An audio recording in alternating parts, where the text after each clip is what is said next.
हिंद दोस्तों, आप सभी का एमके शाह क्लासेस में स्वागत है। आज बहुत ही नई अपडेट है। बिहार कर्मचारी चयन आयोग की तरफ से निकल के आ रही है। अवर सांख्यिकी अधिकारी या ये कह लीजिए प्रखंड सांख्यिकी पदाधिकारी के पदों पर नियुक्ति हेतु विज्ञापन जारी किया गया है, जिसमें देखा जाए तो नंबर ऑफ पोस्ट 682 है और इसमें हम लोग टोटल देखेंगे कि शैक्षिक योग्यता क्या है, आवेदन कब से प्रारंभ हो रहे हैं, परीक्षा पैटर्न, उम्र एवं सिलेबस के बारे में टोटल चर्चा करेंगे। तो देखते हैं मेन जो चीज़ें हैं उनको हम लोग देख ले रहे हैं। पहला पॉइंट ये है कि जो है ये पद का नाम है जो निकला है बिहार कर्मचारी चयन आयोग के माध्यम से, और जो है अवर सांख्यिकी पदाधिकारी या प्रखंड सांख्यिकी पदाधिकारी के पदों पर नियुक्ति हेतु विज्ञापन जारी किया गया है। और इसमें जो है जो ऑनलाइन रजिस्ट्रेशन की जो डेट है वो 1 अप्रैल 2025 से 19 अप्रैल 2025 तक आप आवेदन कर सकते हैं। साथ ही साथ आप ये वेबसाइट दी हुई है bssc.bihar.gov.in पर आप जाकर के फॉर्म फिलअप कर सकते हैं।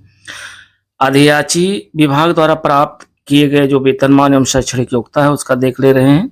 पद है अवर सांख्यिकी पदाधिकारी या प्रखंड सांख्यिकी अधिकारी।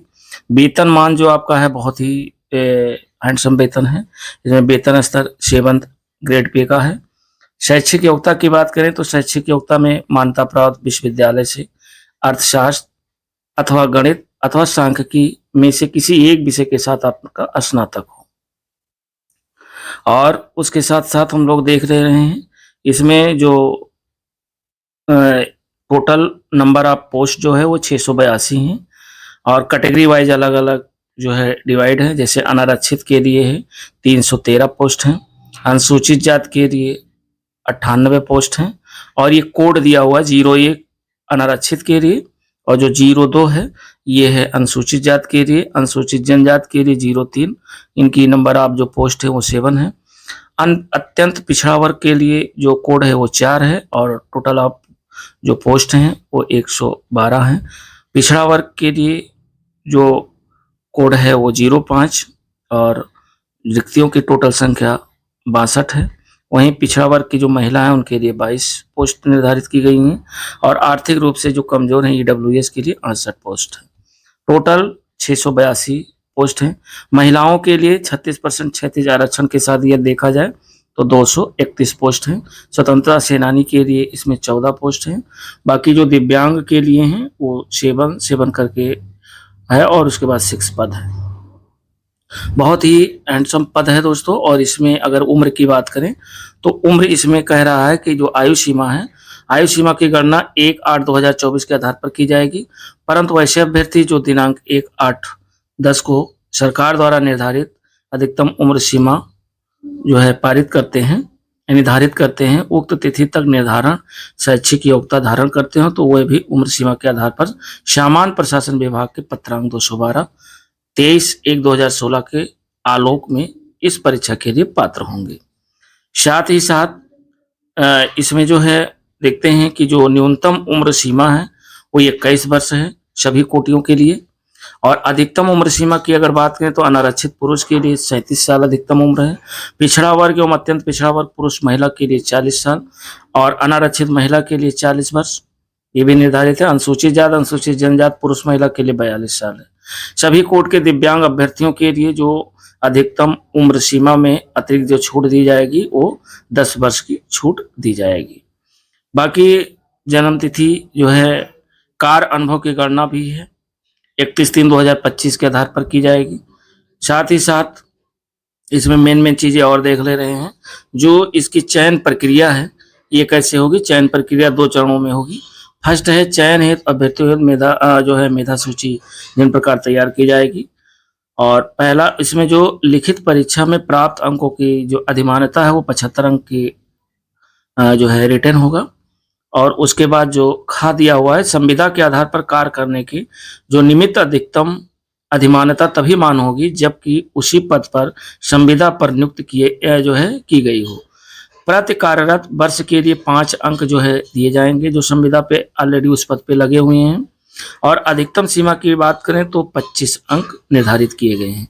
किसी भी वर्ष के अंश के लिए कार्यरत दिवसों की जो संख्या है में 5 से गुना करने के बाद अर्थात 365 से भाग दे करके आनुपातिक जो अंक है वो जोड़ा जाएगा, यानी मैक्सिमम 25 अंक दिए जा सकते हैं। टोटल मिलाकर के ये 100 अंक का जो है प्री होगा। उसके बाद परीक्षा के अंक की जो अधिमानता है उसकी गणना हम लोग किस प्रकार करेंगे, तो अंकों का जो प्रतिशत है, प्रतिशत में 0.75 से गुणा करके प्राप्त किया जाएगा, अर्थात अधिमान अंक जो परीक्षा में प्राप्त अंक हैं डिवाइडेड परीक्षा के कुल अंक और इंटू 75। संविदा के आधार पर दे अधिकतम प्रारंभिक एवं मुख्य परीक्षा दोनों में दे होगा, ध्यान रखिएगा, यानी पीटी में भी और मेंस दोनों में जो है इन्हें वेटेज मिलेगा। कुल प्रश्नों की संख्या 150 होगी और सही उत्तर के लिए 4 अंक दिए जाएंगे और यह निगेटिव मार्किंग है और प्रत्येक गलत उत्तर के लिए 1 अंक की कटौती होगी। परीक्षा की अवधि की अगर बात करें तो 2 घंटा 15 मिनट की ये अवधि होगी। अगर और साथ ही साथ हिंदी अंग्रेजी दोनों भाषाओं में होगा। अगर हिंदी एवं अंग्रेजी के प्रश्नों में कोई भिन्नता होती है तो अंग्रेजी के प्रश्न ही मान्य होंगे। साथ ही साथ इसमें और जो है इसको देख ले रहे हैं कोट और न्यूनतम अहरांक, अर्थात आरक्षित वर्ग के लिए न्यूनतम 40% पाना होगा तभी वो मेधा सूची में शामिल किए जाएंगे। पिछड़ा वर्ग 36.5%, अत्यंत पिछड़ा वर्ग को 34%, अनुसूचित जाति जनजाति को 32% और वहीं महिला वर्ग के लिए 32% और दिव्यांग सभी वर्ग के लिए 32%। उक्त न्यूनतम अहरांक का निर्धारण मात्र लिखित परीक्षा हेतु लागू होगा। उसके साथ साथ परीक्षा शुल्क की अगर बात करें तो परीक्षा शुल्क जो है सामान्य वर्ग, पिछड़ा वर्ग, अत्यंत पिछड़ा वर्ग के पुरुष अभ्यर्थियों के लिए 540 रुपये, अनुसूचित जाति अनुसूचित जनजाति बिहार के अस्थायी निवासियों के लिए 135 रुपया और सभी श्रेणी के दिव्यांगों के लिए चाहे वो अनुसूचित हो या जनजाति के सामान्य नागरिक हो उनके लिए 135 रुपये भी निर्धारित है। सभी श्रेणी की महिलाओं सिर्फ बिहार के अस्थायी निवासियों के लिए 135 और बिहार राज्य के बाहर के सभी श्रेणी के अभ्यर्थी पुरुष हो चाहे महिला हो उनके लिए 540 रुपये निर्धारित किया गया है। अब हम लोग देखते हैं परीक्षा की जो प्रकृति है वो वस्तुनिष्ठ बेस्ड होगी। दोस्तों बहुत ही अच्छी चीज है। साथ ही साथ जिन लोगों ने देखिए हमारे चैनल पे एनसीईआरटी सार संग्रह पूरी बुक कंप्लीट कर दी गई है। घटना चक्र चाहे भारत का भूगोल हो, विश्व का भूगोल हो या जो है आधुनिक भारत का इतिहास हो, मध्यकालीन भारत का इतिहास हो या प्राचीन भारत का इतिहास हो, सबकी प्लेलिस्ट बनी हुई है, सारा चीजें कंप्लीट है। यदि वो जो है जो भी टॉपिक आप देखना चाहें सब पे जो है आपको ऑब्जेक्टिव क्वेश्चन मिल जाएंगे। एनसीईआरटी सार संग्रह 191 मिल जाएगा। इसके लिए जो है इसमें जो कह रहा है कि परीक्षा की जो प्रकृति है ये वस्तुनिष्ठ होगी, तो आप वहां से चाहें तो चैनल पर जा करके और लाभ ले सकते हैं। कह रहा बिहार कर्मचारी चयन आयोग परीक्षा जो है संचालन नियमावली 2010 आलोक में 40,000 से अधिक आवेदन प्राप्त होने पर प्रारंभिक परीक्षा आयोजित की जाएगी। अधिक आवेदन प्राप्त होने पर प्रारंभिक परीक्षा 1 से अधिक चरणों में आयोजित की जा सकती है और विभिन्न परीक्षा आयोजन प्रारंभिक और मुख्य परीक्षा दिए जाने की स्थिति में परीक्षा परिणाम सामान्यीकरण की प्रक्रिया अपनाते हुए तैयार की जाएगी। प्रारंभिक परीक्षा हेतु वस्तुनिष्ठ प्रकार की होगी। प्रारंभिक परीक्षा के माध्यम से कोटवार उपलब्ध रिक्तियों में के 5 गुना अभ्यर्थियों के बराबर अभ्यर्थियों का चयन मुख्य परीक्षा के लिए किया जाएगा, यानी 5 गुना उसमें पीटी से 5 गुना मेंस के लिए चयन किया जाएगा। मुख्य परीक्षा हेतु अलग से जो है विज्ञापन प्रकाशित किया जाएगा। ठीक है, अब इसमें देखते हैं कि जो प्रारंभिक परीक्षा में एक जो पत्र है वो सामान्य ज्ञान का होगा जिसके निम्नलिखित विषय होंगे। जो सामान्य ज्ञान में हम जो है देखते हैं कि प्रारंभिक परीक्षा जो पीटी होगा उसमें सामान्य अध्ययन और सामान्य विज्ञान एवं गणित, मानसिक क्षमता एवं जांच, इससे रिलेटेड जो सिलेबस है वो देख ले रहे हैं कि प्रारंभिक परीक्षा सिलेबस निम्न प्रकार है। खंड का में है सामान्य अध्ययन के अंतर्गत इसमें प्रश्नों का उद्देश्य अभ्यर्थी के आसपास के वातावरण की सामान्य जानकारी, समाज में उनके अनुप्रयोग से संबंधित उनकी योग्यता की जांच करना, वर्तमान घटनाओं और दिन प्रतिदिन की घटनाओं के सूक्ष्म अवलोकन तथा उनके प्रति वैज्ञानिक दृष्टिकोण जैसे मामलों की जानकारी संबंधी ऐसे प्रश्न शामिल किए जाएंगे जिसके बारे में जानकारी रखने की किसी भी शिक्षित व्यक्ति से अपेक्षा की जाती है। इसमें बिहार, भारत और उसके पड़ोसी देश के संबंध में विशेष रूप से प्रश्न पूछे जा सकते हैं, अर्थात करंट अफेयर से रिलेटेड कुछ क्वेश्चन होंगे। और करंट अफेयर्स की भी सीरीज हमारी चल रही है। सुबह मॉर्निंग में करंट आता है और शाम में जो है आपको मिलता है जो है जीएस चल रहा है, जो कि घटना चक्र में प्राचीन भारत का इतिहास खत्म होने वाला है। और बाकी तो सारी चीज़ें जितनी हमने बताया, चाहे वो एनसीईआरटी सार संग्रह हो, लूसेंट हो, या भारत का भूगोल हो, या विश्व का भूगोल हो, या घटना चक्र हो, घटना चक्र में जो है भारत का भूगोल, विश्व का भूगोल, सारा कुछ कंप्लीट है। तो आप सब सामयिकी इसके अंतर्गत है, जो कि करंट डेली चल रहा है। सुबह मॉर्निंग में वीडियो आती है, 1000 प्रश्नों की सीरीज चल रही है, चाहे तो आप उसे देख सकते हैं। दूसरा, भारत और उनके पड़ोसी देश से रिलेटेड क्वेश्चन होंगे, और इसमें है कि पड़ोसी देशों के इतिहास, भारत का इतिहास, संस्कृति, भूगोल, आर्थिक परिदृश्य, स्वतंत्रता आंदोलन, भारतीय कृषि तथा प्राकृतिक संसाधनों की प्रमुख विशेषताएं, भारत का संविधान एवं राज्य व्यवस्था, देश की राजनीतिक प्रणाली, पंचायती राज, सामुदायिक विकास, पंचवर्षीय योजनाएं एवं राष्ट्रीय आंदोलन में बिहार का योगदान। तो दोस्तों, ये सब सारी चीजों से रिलेटेड जो है एनसीईआरटी सार संग्रह वन लाइनर भी जो है प्लेलिस्ट बनी हुई है, आप उसको देखिए, और फिर उसके बाद घटना चक्र के माध्यम से आप ऑब्जेक्टिव क्वेश्चन भी देख सकते हैं। खंड खा कह रहा है सामान्य विज्ञान एवं गणित। इसमें सामान्यतः मैट्रिक स्तर पर किसी भी विषय से प्रश्न पूछे जा सकते हैं। सामान्य विज्ञान के अंतर्गत भौतिक शास्त्र, रसायन शास्त्र, जीव विज्ञान, भूगोल, ये भी हमारा एनसीईआरटी सार संग्रह कंप्लीट है वन लाइनर। तो आप चाहें तो ये सामान्य विज्ञान के अंतर्गत ये एनसीईआरटी सार संग्रह देख सकते हैं।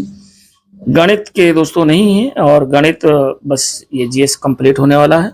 फिर सोच रहे हैं कि जो है बेसिक मैथ्स में जैसे संख्या पद्धति आपके 9th 10th से रिलेटेड जो है, पूर्ण संख्याओं पर अवकलन, दशमलव और भिन्न संख्याओं के बीच, ये जो सारी चीजें हैं, परस्पर संबंध, मूलभूत अंक गणितीय संक्रियाएं, प्रतिशत, अनुपात, समानुपात, औसत, ब्याज, लाभ एवं हानि, इससे रिलेटेड अब जो है गणित का जो है टॉपिक नहीं है। तो गणित में हम लोग शुरू करेंगे जल्दी ही, क्योंकि जो भी टॉपिक पूछी जा रही है सारे टॉपिक जो है हम लोग इसमें देखेंगे, कवर करेंगे। और साथ ही साथ रीजनिंग, इसमें कह रहा मानसिक योग्यता क्षमता, इसमें शाब्दिक एवं गैर शाब्दिक दोनों प्रकार के प्रश्न पूछे जा सकते हैं। तो ये हो गया। उसके बाद मुख्य परीक्षा के लिए 2 प्रश्न पत्र होंगे। पहला होगा हिंदी, जो अहरक होगा, यानी जो अभ्यर्थी इसमें 30% या 30% से अधिक अंक लाएंगे, उन्हीं का जो है मूल्यांकन किया जाएगा, दूसरे पत्र के लिए मूल्यांकन किया जाएगा। और खा है मुख्य पत्र, जिसमें निम्न विषय शामिल होंगे, जैसे सामान्य अध्ययन, सामान्य विज्ञान एवं गणित, मानसिक क्षमता एवं चार्ज। उसके बाद अगर आरक्षण की बात करें, तो आरक्षण दोस्तों केवल बिहार राज्य के जो हैं मूल निवासी, उन्हीं को जो है आरक्षण मिलेगा। बाकी इसमें कह रहा है कि अस्थायी पता भी आरक्षण के प्रयोग के लिए अस्थायी जो है निवास अनुमान होगा। उक्त आरक्षण के लिए अभ्यर्थियों को अस्थायी आवासीय प्रमाण पत्र प्रस्तुत करना होगा, जो कि बिहार के लोगों के लिए ही है। अस्थायी निवास प्रमाण पत्र मान्य नहीं किया जाएगा। और उसके बाद जो है इसमें जो मेन चीजें थी वो फिलहाल देख ली गई हैं। और जो लोग चैनल पे पहली बार विजिट कर रहे हैं, चैनल को लाइक, शेयर और सब्सक्राइब जरूर करें। साथ ही साथ जो भी चीजें यहाँ सिलेबस में है, खाली रीजनिंग और मैथ को छोड़कर बाकी सारा चीज आपको एक ही जगह मिल जाएगा, टॉपिक वाइज एक भी चीज छूटा नहीं है। चाहे वो एनसीईआरटी सार संग्रह हो, चाहे भारत का भूगोल हो, विश्व का भूगोल हो, या घटना चक्र आपका मध्यकालीन भारत या आधुनिक भारत का इतिहास या प्राचीन भारत का इतिहास है। इसमें एक पॉइंट और है कि ऑनलाइन आवेदन पत्र भरने से संबंधित जो तिथि है एवं दिशा निर्देश, ऑनलाइन आवेदन प्रारंभ की जो तिथि वो 1 अप्रैल से शुरू हो गई है प्रक्रिया। परीक्षा शुल्क जमा करने की जो अंतिम तिथि है वो 19/4/2025 है, और ऑनलाइन आवेदन भरने की जो अंतिम तिथि है वो 21/4/2025 है। साथ ही सात जो है इसमें ये कह रहा है कि ऑनलाइन आवेदन पत्र में योग्यता, आरक्षण, कार्यानुभव से संबंधित प्रमाण पत्र या अंक पत्र, जैसे मैट्रिक का अंक पत्र एवं मूल प्रमाण पत्र, अर्थशास्त्र या गणित या सांख्यिकी में स्नातक से संबंधित अंक पत्र एवं मूल प्रमाण पत्र, और कनीय सांख्यिकी सहायक या प्रखंड सांख्यिकी पर्यवेक्षक या अन्वेषक के पद पर संविदा के आधार पर कार्यरत होने संबंधी जो अनुभव प्रमाण पत्र, यानी जो लोग संविदा पर उसी पद पर ऑलरेडी लगे हुए हैं, उनके लिए ये दस्तावेज मांगे जा रहे हैं।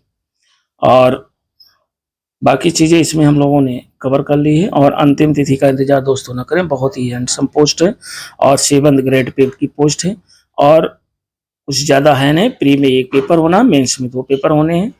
तो दोस्तों मिलते हैं नेक्स्ट वीडियो के साथ, तब तक के लिए नमस्कार, जय हिंद।